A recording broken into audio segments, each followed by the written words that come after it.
utilization as well as the operating leverage.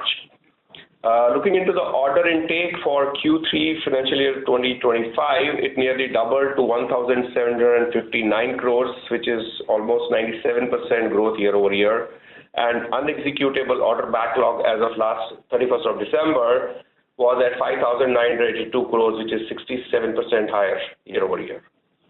When I go to consolidated statement, so the consolidated results include the performance of our operating subsidiaries in Sweden, Germany, Netherlands, which is Dryzen Automation, CG Adhesives, CG Semi Private Limited, GG Tronics, and Xero Semiconductor, and the non-operating and holding subsidiaries. The aggregate sales for the quarter went up to 2,516 crores at a growth of 27% year over year. PBT was at 335 crores, which is 13.3% of sales in the last quarter, as against 264 crores at 13.4% of sales. Free cash flow generated for the quarter was 216 crores, and return on capital employed annualized was at 34%. The order intake for quarter 3 was at 4,390 crores, which is 82% growth year over year, and unexecutable order backlog as of 31st December was 9,706 crores, which is almost 70% higher.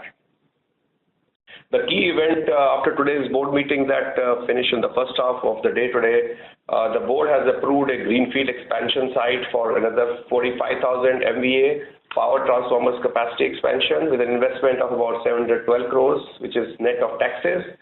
That would increase our overall capacity to 85,000 MVA by financial year 27-28, and this expansion is proposed to be expected to increase the demand in transformers both in the Indian market as well as for the overseas market. The other key event is for GG Tronics, the company that we acquired a couple of months back as a subsidiary of the company, received a prestigious order towards the locomotive TCAS, which is Train Collision Avoidance System, also referred as Kavach. The order value is approximately in the range of 500 to 600 crores, and the same has to be completed within 1 year, and the scope includes the supply, installation, testing, and commissioning of onboard Kavach equipment, and this includes annual maintenance for 11 years after this commissioning is done. And ladies and gentlemen, the unaudited financial statements with detailed notes are available as part of stock exchange filing and on the company's website, www.cgglobal.com. And thank you, and back to Renu to navigate for the Q&A. Sure, we can start with the Q&A. Thank you. Anyone who wishes to ask a question may press star and 1 on their touchtone telephone. If you wish to remove yourself from the question queue, you may press star and 2. Participants are requested to use handsets while asking a question. Ladies and gentlemen, we will wait for a moment while the question queue assembles. The first question is from the line of Ravi Swaminathan from Avendus Spark. Please go ahead. Hi sir, thanks for taking my question and congrats on a good set of numbers. My first question is with respect to the power segment, especially transformers. I had seen the press release that you are expanding capacity in the power transformers from roughly around 45,000 MVA to 80,000 MVA, 85,000 MVA, which is generally a kind of the reason behind that. I understand this because of the solar capacity getting added and because of that there's good demand in the domestic and international markets. But with respect to the distribution transformers and switchgears also, how is the demand over there? What kind of growth that we are seeing? Will the growth in these two segments be in sync with the power transformer business growth? What is the capacity utilization across these three categories? If you could throw more light on it, that would be great. So yeah, thank you. Thanks for the question. So great insights around, yes, the capacity expansion, as you rightly mentioned, is about the power transformers, because that's where we see the biggest opportunity in terms of the pipeline of inquiries that we have, not only in India but across the globe as well. And that's the reason why we are investing into that area. Having said that, if you come to the distribution transformer, We honestly don't have the capacity issue there because the factory we have is already, we are infused some money into that in the previous quarters, and that expansion is almost getting completed, and so we have the surplus capacity there. So that's why you don't see investment into that. So having said that, both the sectors will be increasing, but the investment you see is only because that is moving much faster than the rest of the place. Okay, and the distribution transformer, will it be largely related to the applications will be related to the industrial demand, and how do you see the demand over the next 1-2 years? What kind of growth that should we see in that? Will it be single digit or LTT? Any sense on that? And also on the switchgear segment, sir, will the switchgear segment, which is also a very sizable portion of the overall power segment, will it grow in line with the overall power transformer business? So I'll pass on this question to Ajay, who is our leader for this business. Ajay, would you like to answer that? Yeah, you're right, sir. Regarding the distribution transformer market, here also we expect growth, double-digit growth in the market for next few years. We are basically focusing on the industrial segment only and not on the utilities and other places here. As Amar already said, we are already investing there, and that capacity increase is also going to come in next 2 to 3 months. So we have spare capacity there. Okay, and with respect to the switchgear business? Yeah, so it's in the same sync as what you see in the transformers. So, as you know, the power sector is booming, so switchgear is in sync with the same what we discussed. Understood. My last question is with respect to the industrial business. What kind of growth have we seen in the LT and HT motor? You can give revenue growth or volume growth either for 3-month or 9-month numbers. So as I said in the last quarter also, we started a lot of initiatives around, starting with the market scenario. Yes, for the industrial side, the market is not so great. But having said that, we initiated our go-to-market strategy as well as our operational excellence activities to make sure that we are much leaner and productive as we get into in the higher phase of growth. And that has already started giving us the results. So very, very happy to share that the business that was seeing, especially the motors business, has been seeing a decline over the last couple of quarters, not only for us, for everybody. And probably for the first time in this quarter, we actually have seen the uptrend. Since we don't declare the results by each of the business verticals, so I'll not be able to share the numbers, but yes, both for bookings as well as for revenue, it was positive. Understood, sir. Thanks a lot. Thank you. Participants, please restrict yourselves to 2 questions. If you have any further questions, you may rejoin the queue. The next question is from the line of Ankur Sharma from HDFC Life. Please go ahead. Yeah, good afternoon, sir. Thanks for your time as always. Just on the industrial segment again, if you could help us, what is driving that, that big growth in order inflows? Is it motors, or are there any large chunky orders from the railway side? And the reason I ask you that is because, what we've been hearing is that there's some slowdown in terms of ordering offtake from the rail.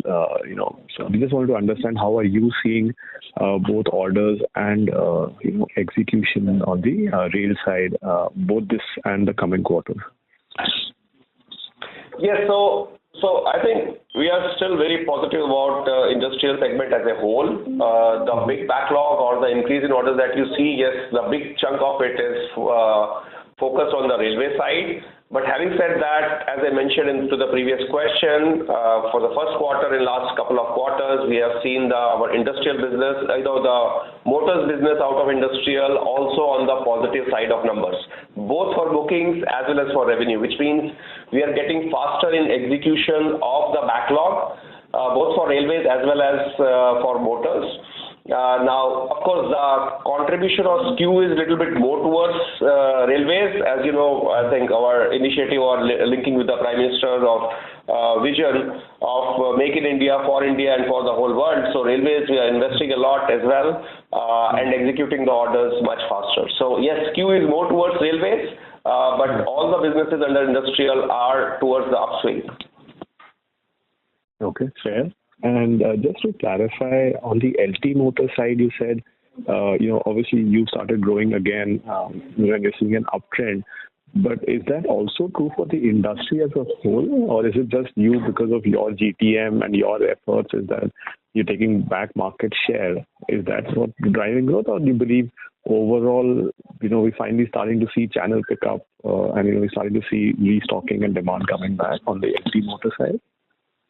No, I never gave any breakup for LT motor or any of the segments there. I just said overall industrial, yeah. First time we have taken it, both revenue and booking has gone up. Market still is in kind of, I would say, not very positive. It's not very bad as well, but important is we have found a way to find our piece of the pie and get it for us. So that's giving us results. And can you elaborate a little more there, sir? So you said GTM, but possible to elaborate a little more? What's helping you get that growth for LT motors for you? So I think, of course, I can spend one full day on go-to-market.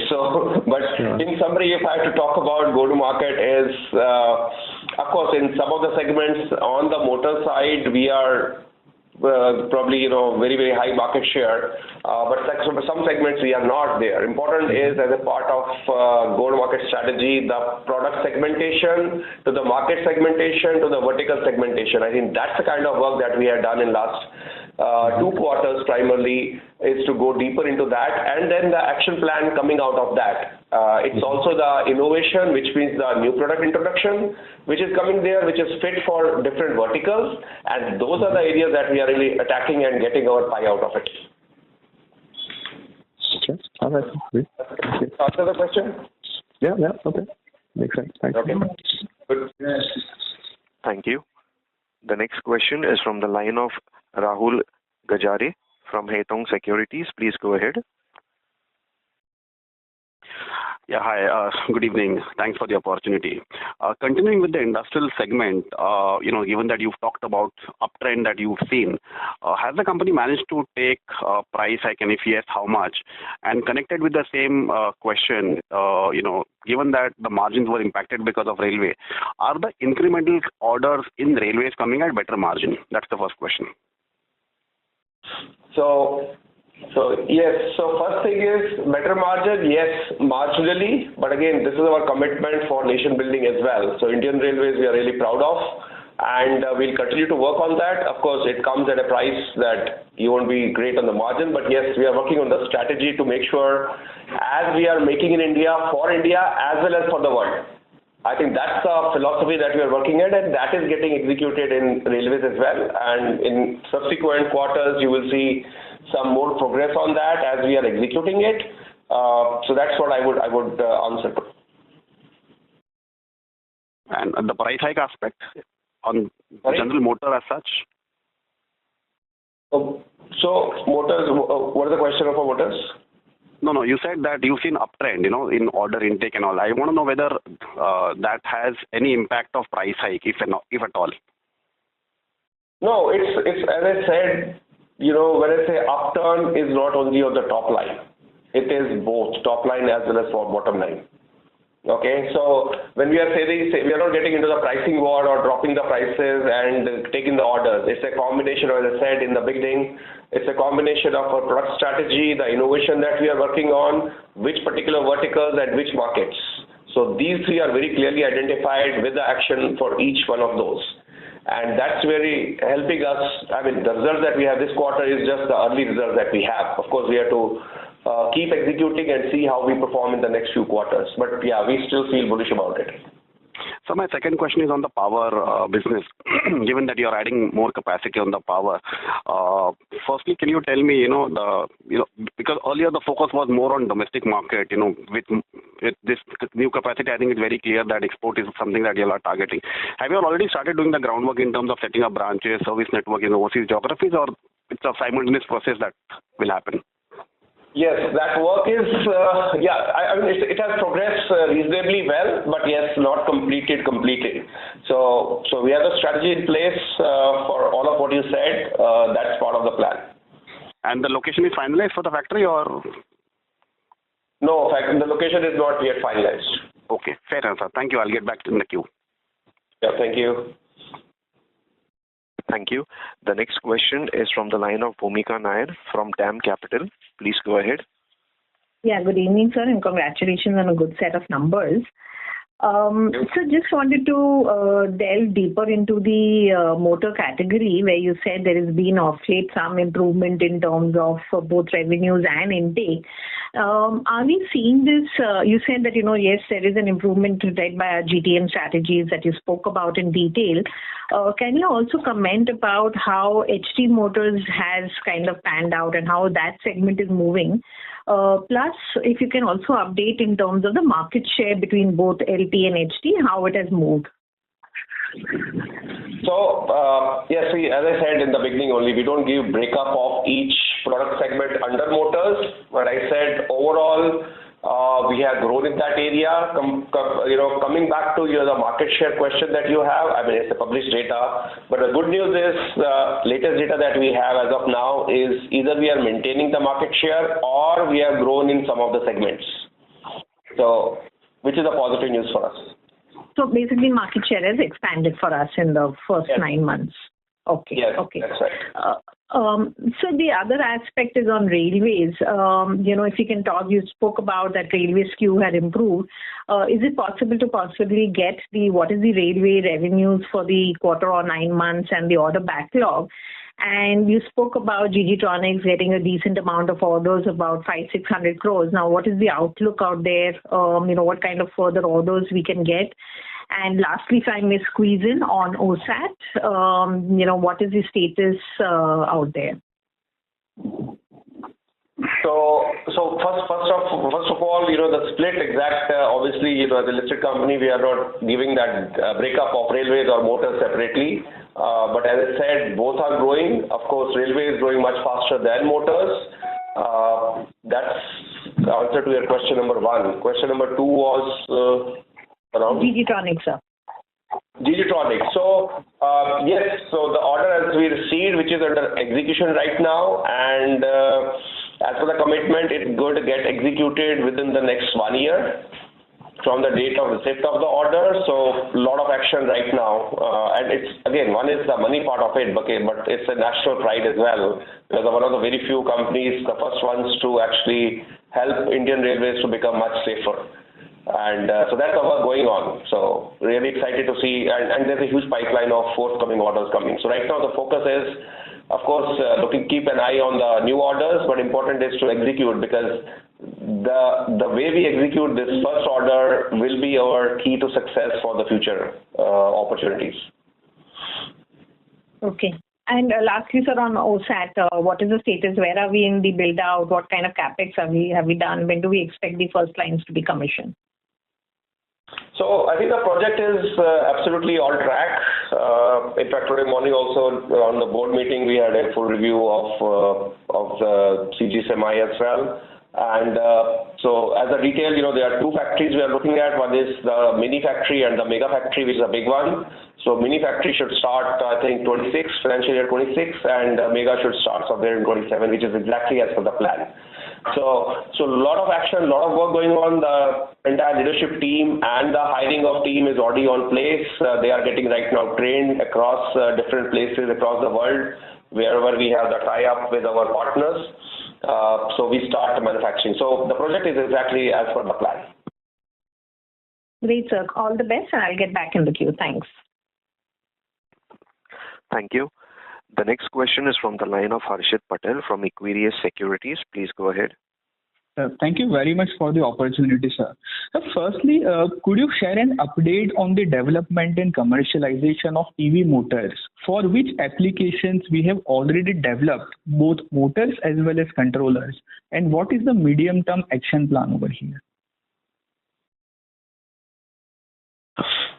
Yeah, good question. So right now we are in the phase of prototype has already been developed, both motor as well as the inverter, for our own company, which is a group company. So that is under testing. The first phase of it is already approved. It has qualified the test results. Second phase is also homologation and putting it on the vehicle. So that is right now under progress. So yeah, so a lot of work needs to be done there as well. Understood. Secondly, as a part of your go-to-market strategy for the motors business, you had previously highlighted that you were partnering with large customers for a combined solution of motors and drives. So could you share some progress on that, the quantum of sales coming from such combined offerings, also its impact on margins, the localization levels that we have achieved in drives as well in India? I understand we have the product in Sweden. So have we brought that product to India and localized as per the domestic requirements, or that is still under progress?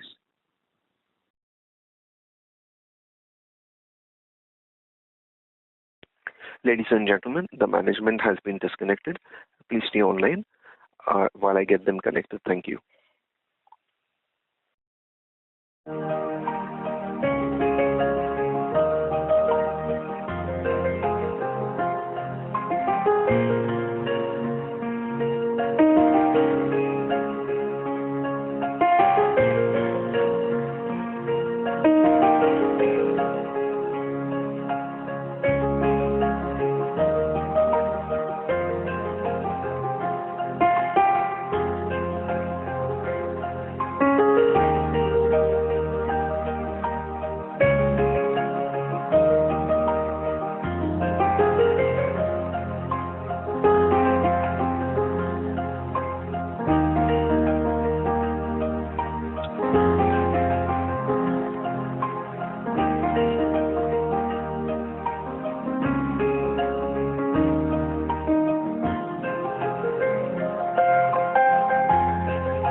Thank you for staying online.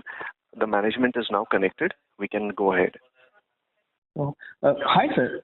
Sir, I was asking on our go-to-market strategy for the motors business. You had previously mentioned that we were partnering with the large customers for a combined solution of motors and drives.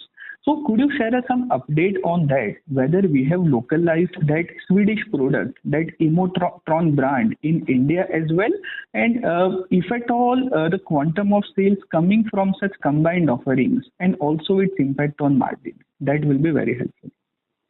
Yeah, thanks for the question.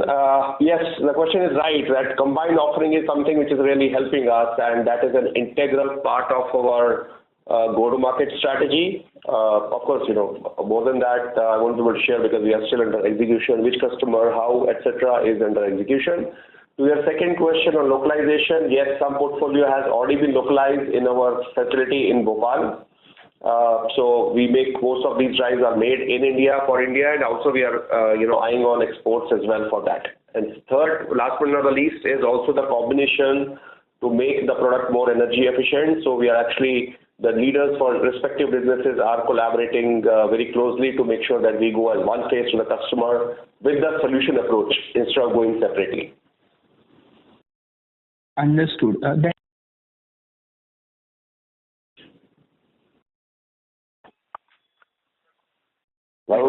Ladies and gentlemen, as the participant's line got disconnected, we'll move to the next participant.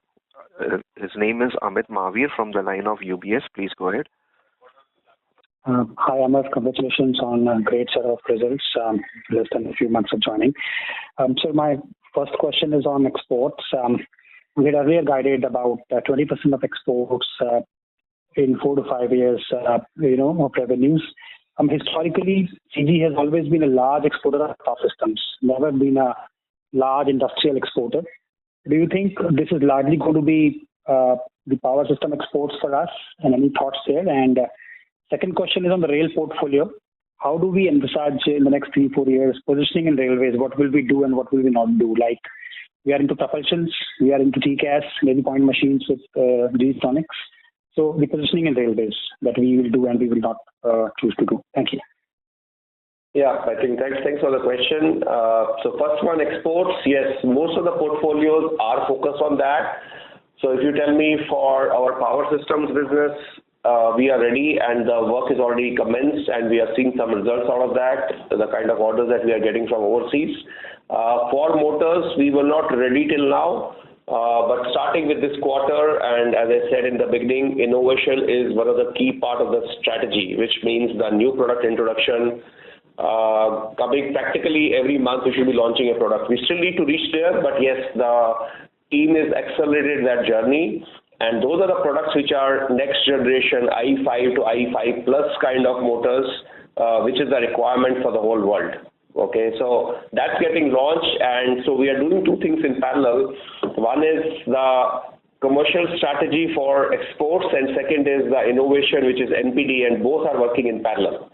So, and I'm sure you'll see some exciting times in the next few quarters as we mature these two things coming together. Thanks so much. Can I ask one more question, Amar? Yeah, sure. Sure. See, NS brought a very different talent to CG when he joined, right? The financial turnaround, the up and turnaround. The approach you have from your historical, experience in Bharat Forge, Ingersoll, etc., the emerging market experience. What kind of inorganic path you want to take for CG? You have a lot of shopping list, which you can go around, but which are those 2-3 areas where directionally, without going into specifics, I understand, if you can guide us there, Amar. Thank you. Yeah, so I think, yes, we will always have appetite to keep looking at the possible candidates. The pipeline is there. But having said that, as of today, if you tell me, is that my top priority for inorganic? The answer is no, at least for next few quarters, because there's so much we can do within our existing portfolio. I think when you're talking about the kind of growth that you see, high double digits, if you can get it from the current operations and the expansion that you have. So important is to make it sustainable. I think that's where the focus is. Accelerated growth with sustainability is the key thing. And when I say sustainability, is not only from skill set point of view, people point of view, it's also the product and energy efficiency point of view, so that we are committed to the environment and the climate as well. So to me, those are the focus areas for next, I would say, 2 to 4 quarters to focus on. Having said that, it doesn't mean that we close our eyes to any possible opportunities for inorganic. Open for that. The team keeps looking at it. So it's like balancing the two. Really clear, Amar. Thank you and good luck. Thank you. The next question is from the line of Aditya Mongia from Kotak Securities. Please go ahead. Thank you for the opportunity and congratulations on a very strong set of results yet again. The first question that I had from my side was on the PT capacities in the making. Now, once you have this 85,000 MVA number with you as a capacity, how much of this can be consumed from a domestic perspective, and how much would be the reliance on exports for achieving a decent capacity utilization of this capacity?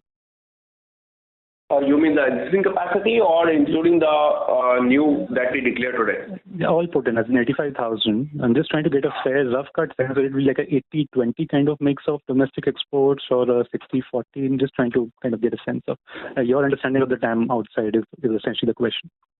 See, if I look at the inquiry pipeline and the way infrastructure is moving forward, I think this entire capacity can be sucked completely in India itself. But again, that's not the part of the strategy.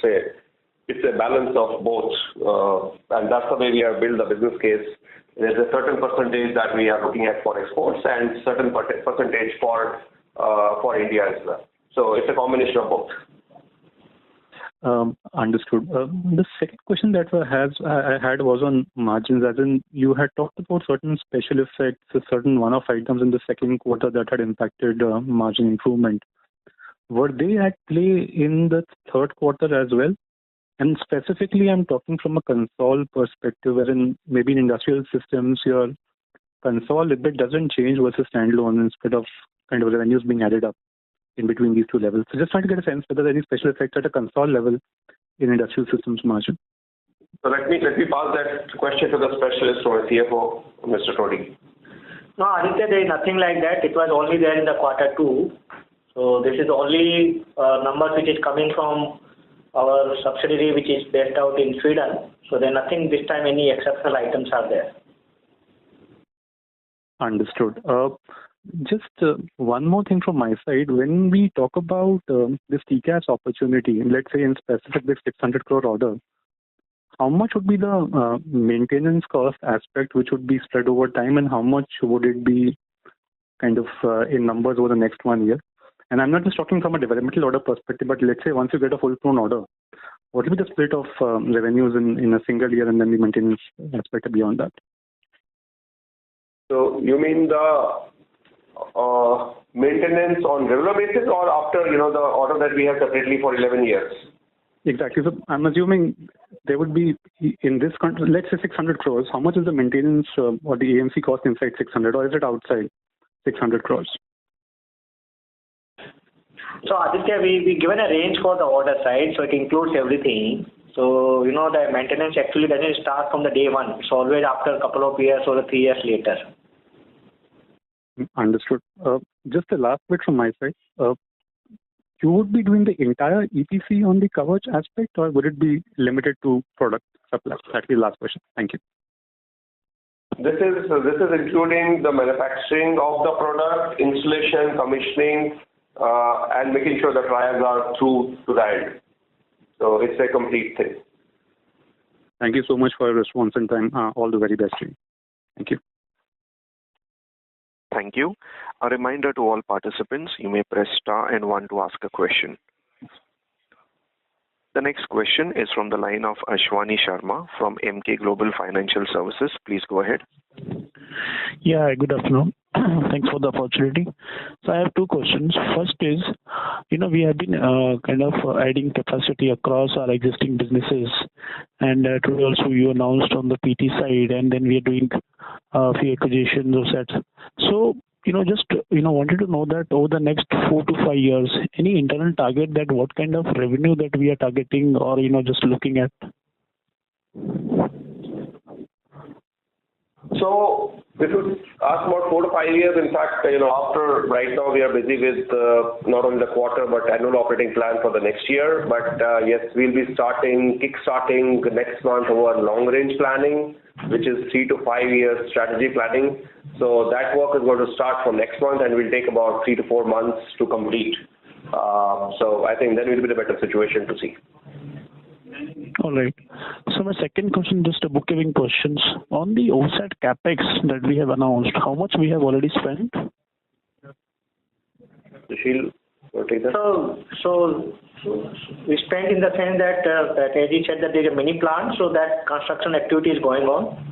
So approximate number is around 40 to 50 crore.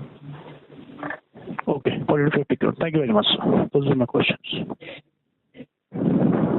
Thank you. The next question is from the line of Garvit Goyal from Invest Analytics Advisory, LLP. Please go ahead. Hi, am I audible? Yeah, very clear. Good evening, sir, and congrats for decent numbers. Sir, we are getting a very decent order inflows on power system segment. So I want to understand from you, what is driving these order inflows? Who are our key customers here? From where we are getting these orders? Are these the grid expansion EPC players or someone else? And I also want to understand what portion of the existing order book is from the domestic market in power segment, and what portion is for the export? So the orders is, wherever there's a power generation to distribution, you need a transformer. So this is across, it's not only one segment. So ranging right from the distribution companies to wherever you have to, to the data centers, to you name it, and, you have the inquiries from all over it. And what percentage of existing order book in power system is from the export and for domestic? Yeah, so I think breakup we don't actually publish completely on that, but yes, we are balancing basis the way we look at the capacity, the balance of the two. Okay, and my second question is on our Sanand facility. So do you see any risk to the internal revenue projections that we earlier had from that facility because of China's DeepSeek, which claims to be using lesser GPUs? So does that affect the prices of the chips that we are looking to manufacture there? So I think that's an interesting question because that's as fresh as probably yesterday or today.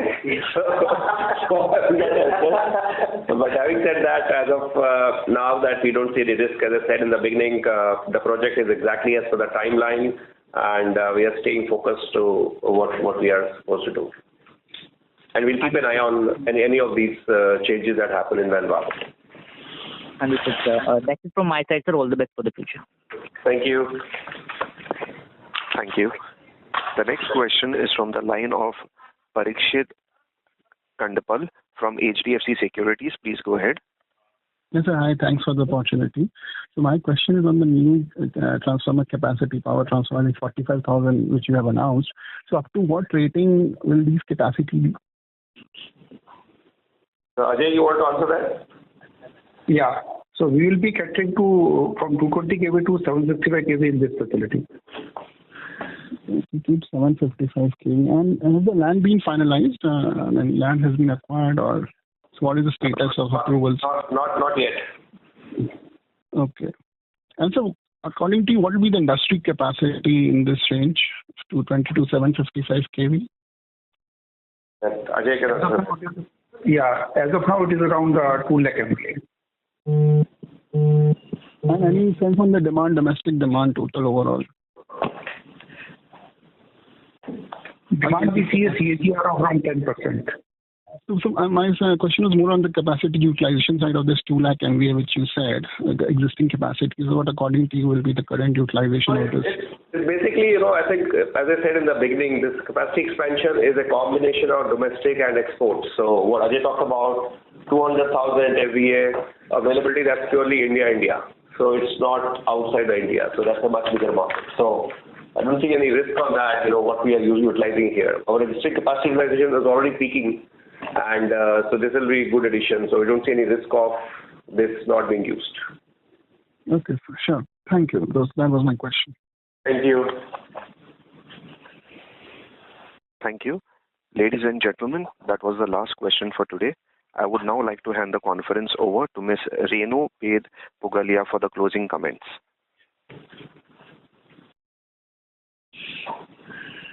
Yeah, thank you, Alaric, for this. On behalf of IIFL, I'd like to thank the management to give us the opportunity to host the call and investors for being patient audience. Sir, any closing remarks from your side?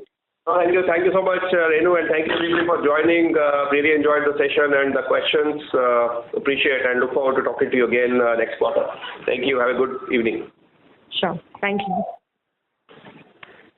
Thank you. Ladies and gentlemen, on behalf of CG Power, that concludes this conference. You may now disconnect your lines.